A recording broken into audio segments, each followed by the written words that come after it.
culture, cinema, advertising and marketing and media criticism.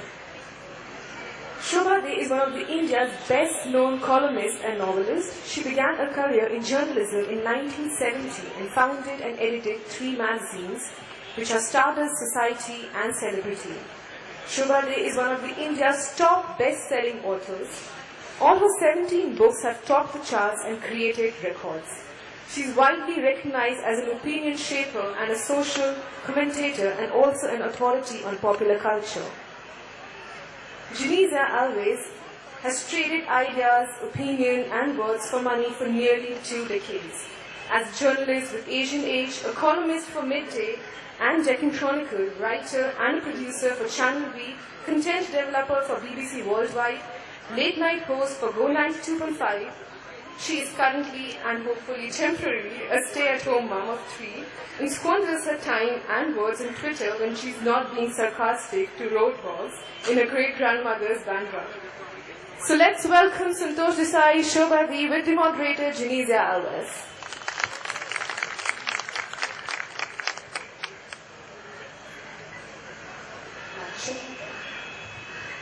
Hi and welcome to this little chat of ours on Twitter. We thought that Twitter is this massive phenomenon and there are a lot of real world implications to Twitter, but we thought we would concentrate on Twitter as news and Twitter as community building. So, closer? Better? Ah yes, alright. Okay then. I don't need to introduce Shobha De or Santosh Desai. You must follow them already on Twitter, and Shobha has many followers. We did this thing where you divide your followers by the number of tweets. So Shobha has 268 followers per tweet. Santosh has 8. I have 0.09. So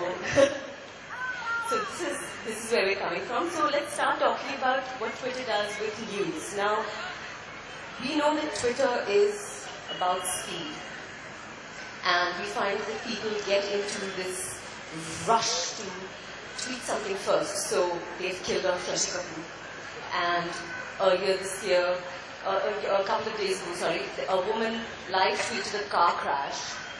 And in such a hurry to be the first to say something or post a picture. And it so happened that it was her husband who had died in that car crash. So this is the kind of hunger we need, that Twitter kind of generates in us. Now, we have a journalist background, and I just want to know, what do you think are the fallouts of stuff like that, when you're in such a hurry to tweet something about news? There is things like fact and,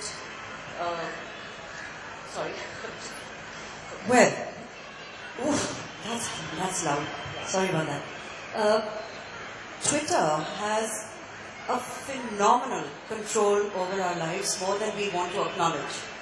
Twitter can start a revolution, and it can also break up a romance. Twitter is changing the world, has changed the world. And in that perspective, as Santosh had very rightly pointed out in one of his columns, as always giving just what we need to hear in terms of perspective. And he said Twitter is India thinking aloud. Now if you're talking about speed, speed is not everything on Twitter. It's what you're saying and who you're saying it to and why you're on Twitter in the first place. You have to have your objectives completely clear when you establish your presence on Twitter. To me, it assumes a lot of responsibility, given how instant it is. And even while we are here and we are conducting this session on Twitter, there may be so many people right now in the audience who are finger happy and are tweeting away. It could be a picture, it could be a quote, it could be their feelings about being at the Lit Fest, it could be anything. So Twitter is about instant gratification on many levels. Yes, it has inbuilt hazards. Like you said, news can get completely distorted. It can even invent things that haven't happened. But I also believe that Twitter in today's era is inescapable for one, and is breaking news and arming every citizen. The Aam Aadmi's triumph this afternoon in Delhi is largely thanks to Twitter.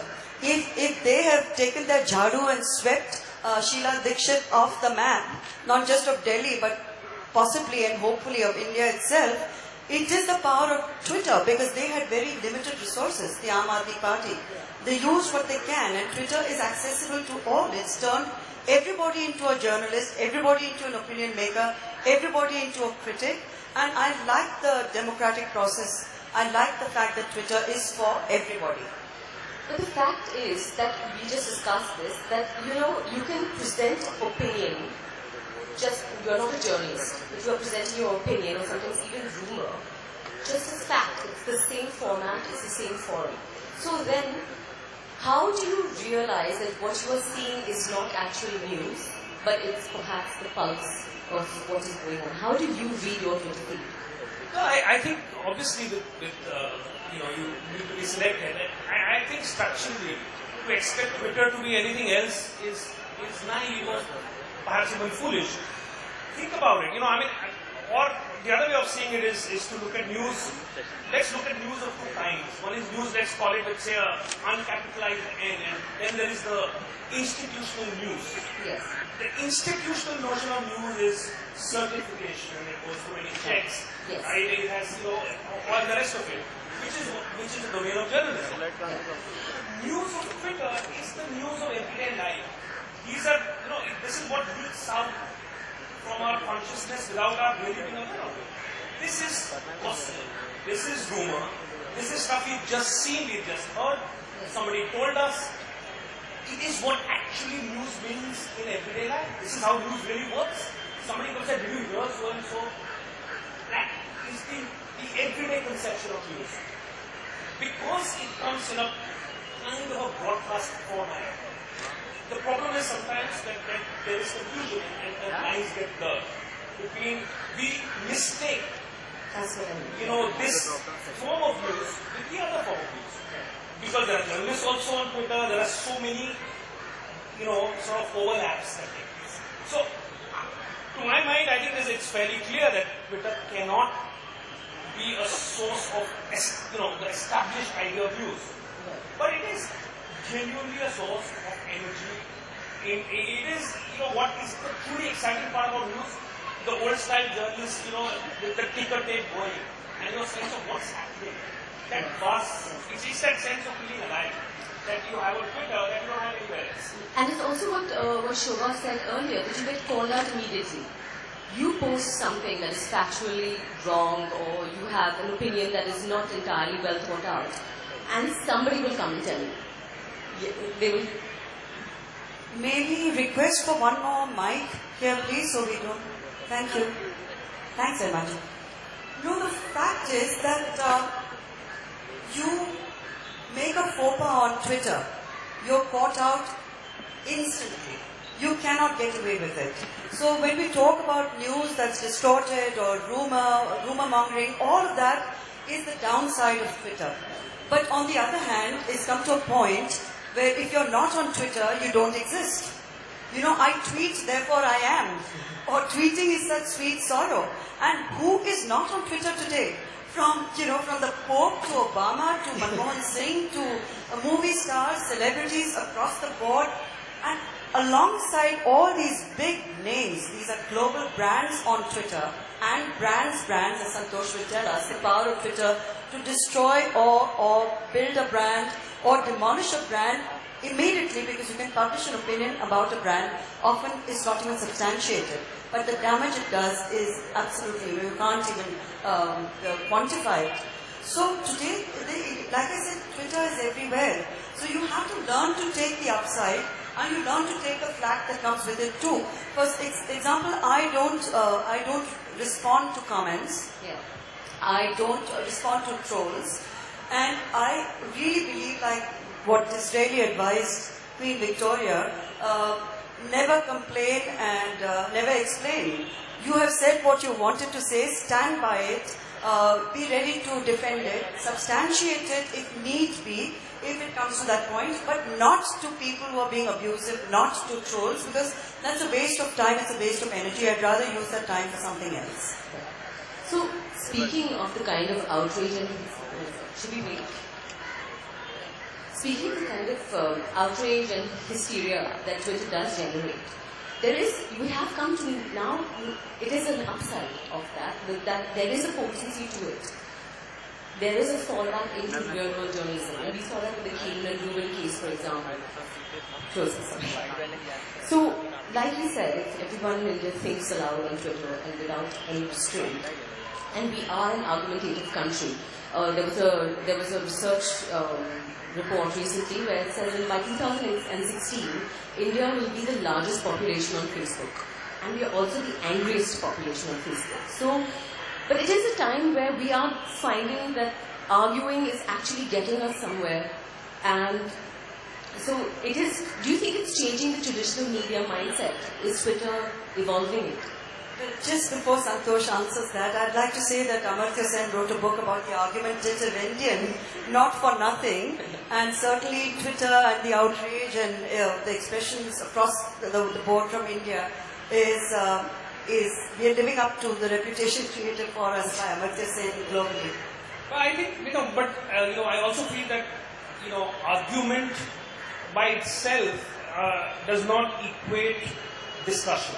And on Twitter very often, the kind of polarization that takes place, it means that, in fact, going back to this whole thing about being called out on Twitter, actually on Twitter you can perpetuate a lie simply because of the fact that you have the confidence that there are a couple of million other people who believe that lie because they want, and just the act of repetition, the act of trolling can create a presence. And so you see a lot of the polarization that we see on Twitter, that we are not listening to the other side.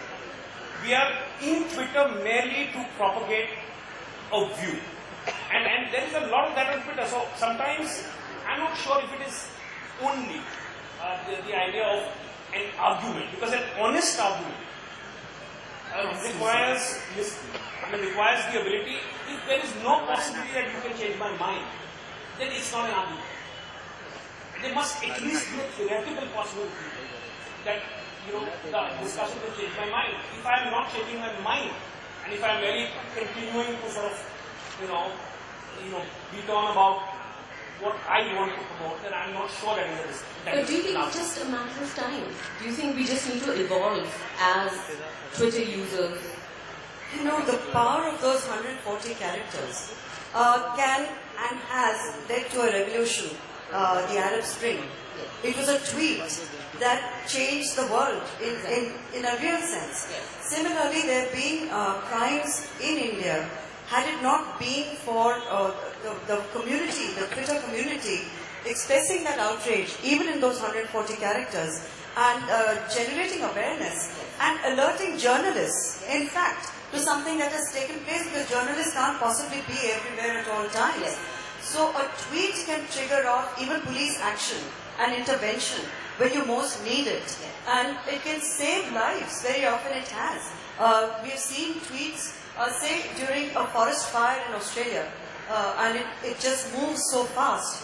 And a tweet has warned people of a tornado or of a tsunami, or during national crises. It has played a very significant part in generating and in a way standing in for on-the-spot journalism. So that is the power of tweeting. But the downside, like Santosh rightly said, is 140 characters does not lend itself to discourse on a deeper level, and it can be just a lot of argument for the sake of argument and establishing a presence over Twitter. But I don't think responsible people would use it for that. They would use it to communicate an idea or use it for what it's really meant for. Right. To generate discussion. Absolutely. Like we've seen in the last 2 years with women's issues. I don't think mainstream media has had the space with its headline and front page and second. No one has gone into the subtleties of sexual harassment at the workplace or violence against women. And currently with our current Tejpal case, we have a whole bunch of doddering Lotharios who are now quite nervous. As they should be. So, it just seems that, in some instances, what Twitter can do is to distill what otherwise would have been an undercurrent, and to concentrate it and to therefore recirculate it at a velocity that is otherwise not possible. So it takes what lies at the margin and puts it at the center. And that ability to pick up the marginal and to place it much more at the heart of public discourse, Yes. I think is something that is a very empowering kind of a feature that Twitter has, because of the disproportionate power of that idea, because it is powerful. You see it becomes a force of a kind, and that's what, particularly when you talk about issues relating to women over the last couple of years, you will find that what was yesterday's relatively minor sort of scene, and it was possible to put it away as a minor issue, has become absolutely mainstream. And it is more nuanced. It's no longer don't beat your wife. It's taken, it's got much We saw it tougher. in Nirbhaya's case. Had the social media platforms not addressed it as aggressively, chances are the government wouldn't have either. The public outrage came from social platforms, was driven by social platforms. Everything that happened subsequently was as a direct result of how social media platforms were used. And there's no better example. I mean, also I feel, Santosh, that those of us who are on Twitter and use it as much as we want to, there's a subtext on Twitter that's very, very exciting for ourselves as someone who's watching society, watching trends. With the sort of response that you get, and I'll give you just one recent example. That normally, I have some maybe 3.5 lakh followers on Twitter, and those retweets can multiply into whatever the numbers are. But the retweet